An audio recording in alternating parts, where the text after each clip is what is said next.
Kita take 5 minit jap Ha? Lalu titian sirat sepantas kilat. Kelima, dia akan masuk syurga tanpa hisap. Dia yang pertama, rezeki diberkati. Dah cakap dah tadi sikit. Yang kedua, azab akan diangkat daripada kubur dia. Jadi Sayyidina Uthman radhiyallahu anhu pernah sekali yang dia menangis sampai basah lihya dia punya janggut basah.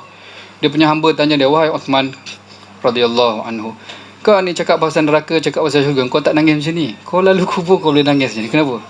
Dia Sayyidina Uthman radhiyallahu anhu begitu kan, aku dengar kan, tempat ni kubur adalah persinggahan yang pertama. Sebelum kubur ni adalah persinggahan yang pertama. Jikalau teruk persinggahan pertama ni, maka akan lagi teruk, akan lagi teruk, akan lagi teruk. Dan kalau baik persinggahan ni, maka akan lagi baik, lagi baik dan lagi baik. Dan begitu aku pernah mendengar Nabi SAW beritahu bahawa tiada pemandangan yang paling teruk melainkan pemandangan dalam alam kubur. Tadi besar, itu alam kubur. Yang ketiga, dapat buku catatan amal tangan kanan. Di pada mahsyar ni, ahli neraka akan dapat tangan kiri. Ada yang dapat daripada belakang, dia akan tembus ni. Itu memang memang waktu tu memang celaka lah. Tapi yang dapat tangan kanan ni, dia punya bangga masa tu. Lawak begitu, dia akan menjerit pada mahsyar, aku dapat tangan kanan. Dia macam exam syurga neraka kan. Dia punya seronok sebab dia tahu dia akan masuk syurga selama-lamanya. Dah tak ada dah exam lepas tu. Dia seronok. Dan kemudian dia akan lintas titian sirat sepantas kilat. Titian sirat ni, dia satu helai rambut, macam kita selalu dengar sehelai rambut, dia dipotong 7. Dia belah 7. Selai belah 7. Selai dia belah 7 tu, kalau ambil satu, tak payah jalan. Letak macam ni pun tembus ni. Kalau kita berdiri tak macam tu, boleh tembus, dia punya tajam dia. Jadi, dan orang akan lintas titian sirat ni mengikut amalan mereka. Ada yang macam dalam orang yang jaga melari semayang ni, dia akan lintas titian sirat tu sepantas kilat. Dia macam ni 500 tahun, 500 tahun, 500 tahun. Dia kilat tak nampak. Ada orang dia berlari, ada orang dia berjalan, ada orang dia merangkak. Dan dia bila lintas titian sirat ni, dia akan ada akan ada pencangkuk neraka. Dan dia akan ada 2 main pencangkuk. Memang ada kat situ. Satu silaturahim, satu amanah. 2 ni, siapa yang tak jaga kat dunia silaturahim, tak jaga amanah, dia akan attack masa tu. Dia akan tolak. Sebab tu siapa yang slow ni memang bahaya. Kena ada terbur kita. Kita kena usahakan tak dapat terbur. Cangkuk. Itu tak termasuk cangkuk neraka lagi. Kemudian dia akan masuk syurga tanpa hisap. Masuk syurga tanpa hisap ni besar. Ada tanpa hisap. Tu soalan. Yang ketiga, ilmu dan zikir. Ilmu, apa ilmu? Ilmu ialah bagaimana kita nak tahu apa yang Allah Subhanahu Wa Taala nak daripada kita pada waktu ni, untuk kita tahu apa yang perlu didahulukan, apa yang perlu dikemudiankan. Ini ilmu. Dan untuk kita pilih kan, untuk kita tahulah. Jadi bila kita kat luar, satu kerja, satu semayang, kita tahu untuk dahulukan semayang daripada kerja. Ini perlu, ini ilmu. Dan zikir ialah bagaimana kita nak laksanakan semua perintah Allah Subhanahu Wa Taala ni dengan tawajuh. Maknanya tiap-tiap benda yang kita buat seolah-olah Allah SWT kat depan kita. Kita muamalat dengan orang, apa-apa kita muamalat dengan orang, seolah-olah Allah SWT kat depan kita. Apa-apa kita buat dekat pekerja kita, ataupun jumpa adik-beradik kita, kawan-kawan kita, Allah SWT kat depan. Ini maksud zikir. Tawajuh, untuk timbulkan tawajuh tu dalam melaksanakan perintah Allah. Sebab tu ilmu dengan zikir ni dia sekali tak boleh. Ilmu yang tak ada zikir, dia jadi lalai. Zikir yang tak ada ilmu, dia jadi dalalah, dia jadi sesat. Jadi untuk dapat ilmu ni terbagi kepada 2 lah. Satu ilmu fadail, kedua ilmu masail. Ilmu fadail ni adalah ilmu fadilat. Jadi untuk kita dapat ilmu fadail ni, kita kena hadirkan diri dengan penuh adab di dalam majlis taklim. Dalam majlis taklim ni, hadirkan diri dengan penuh adab, kita dengar. Maka kita akan belajar ilmu fadail. Apa fadilat? Fadilat tentang semayang, fadilat tentang zikir, fadilat tentang Quran. Dari situ kita akan belajar. Dengan kita menjaga adab, maka Allah SWT akan masukkan ilmu tu dalam kita. Kedua, ilmu masail. Ilmu masail ni ilmu masalah agama. Ilmu masail ni untuk kita dapat, kita perlu duduk dengan orang alim. Bukan duduk kita khidmat orang alim. Kita duduk dengan dia, kita khidmat dia.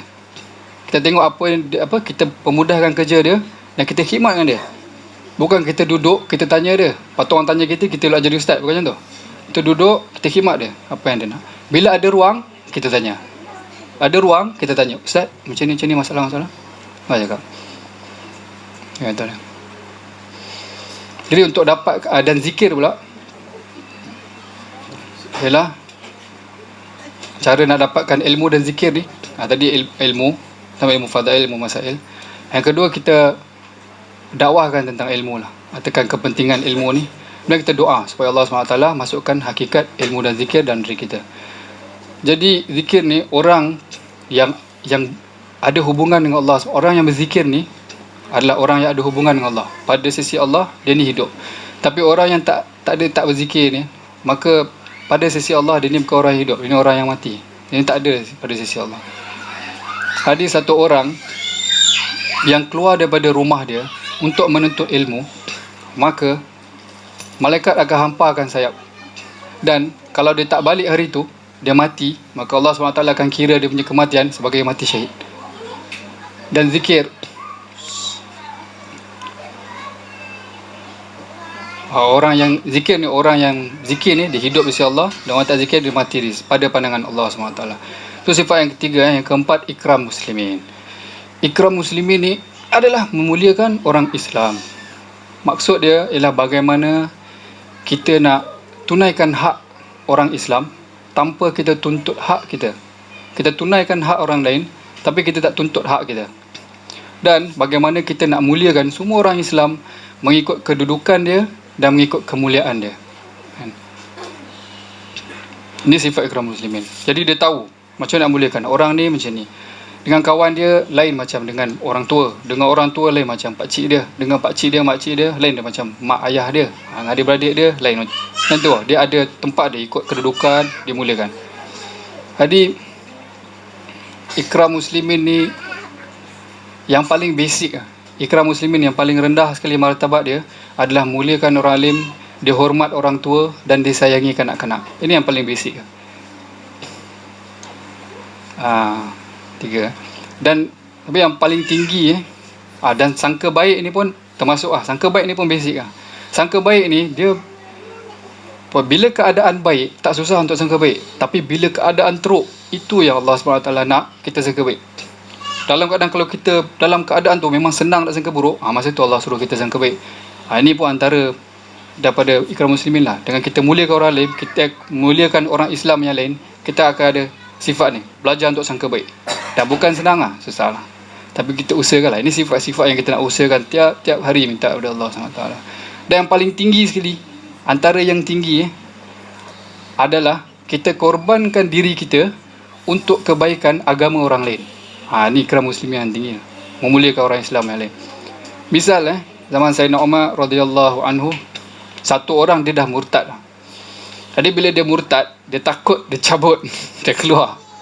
Jadi bila dia cabut, Sayyidina Umar radhiyallahu anhu dia dengar.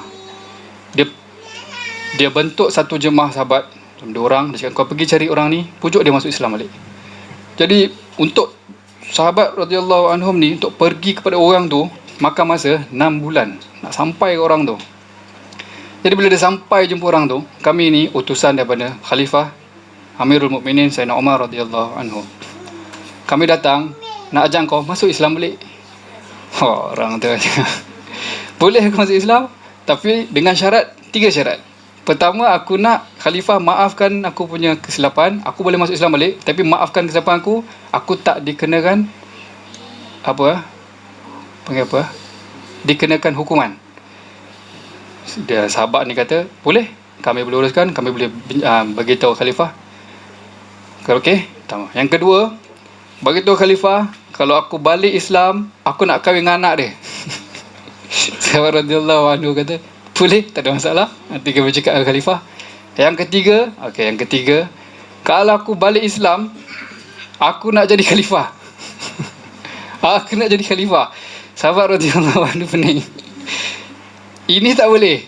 Sebab ini bukan dia nak jadi khalifah. Ini jemaah syura, sahabat-sahabat besar yang pilih dia. Jadi ini bukan keputusan dia. Itu kami tak boleh janji. Tak boleh janji, tak nak. Jadi sahabat ni, dia balik-balik sampai jumpa Sayyidina Umar radhiyallahu anhu. 6 bulan lagi. 6 bulan. 6 bulan lagi. Jadi bila jumpa Sayyidina Umar radhiyallahu anhu, sahabat ni pun cerita, bagi tahu tak 3 perkara. Apa kamu beritahu tentang 3 syarat tu? Lepas tu dia pun cerita. Dia minta kalau dia diampun, dia masuk Islam balik, dia tak nak dikenakan hukuman. Sayyidina Umar radhiyallahu anhu tanya, apa kamu jawab? Kami jawab, itu tak ada masalah. Kami boleh minta dengan, kami boleh bagi tahu khalifah. Bagus. Yang kedua, dia minta kalau dia masuk Islam, dia nak kahwin dengan anak khalifah, anak kamu. Apa kamu jawab? Sayyidina Umar radhiyallahu anhu tanya. Kami kata, itu kami boleh beritahu khalifah. InsyaAllah itu tak ada masalah. Bagus. Yang ketiga, dia kata kalau dia masuk Islam, dia nak jadi khalifah. Sayyidina Umar radhiyallahu anhu muka serius ni. Apa kamu jawab? Kami jawab, itu bukan kamu punya keputusan. Itu jemaah syura yang putuskan kamu jadi khalifah. Sayyidina Umar radhiyallahu anhu marah. Dia cakap, kenapa kamu tak cakap dia boleh jadi khalifah? Untuk satu orang yang dah keluar pada agama, kembali kepada agama, tak ada harga lah khalifah ni untuk aku. Faham tak? Dia punya Allahu Akbar. Khalifah ni bukan dia punya, tapi nak bagi tahu dalam hati dia tak ada langsung. Dia lagi penting kawan tu kembali kepada agama. Dia cakap, kamu ni sekarang pergi bagi tahu dia boleh jadi khalifah. Pergi 6 bulan lagi. Pergi 6 bulan lagi. Dalam perjalanan, yang orang murtad ni meninggal. Ini semua Allah punya ketentuan. Allah ni dia nak tengok macam mana hamba-hamba dia akan bertindak. Apa yang diorang dahulukan, apa yang diorang kemudiankan, apa yang diorang pentingkan. Tapi khalifah ni Allah SWT yang pilih. Jadi dia tak boleh bagi sembarang orang. Itu ikram muslimin. Yang kelima, ikhlas. Sifat yang kelima ni ikhlas. Ikhlas ni ialah bagaimana kita nak buat segala perintah Allah SWT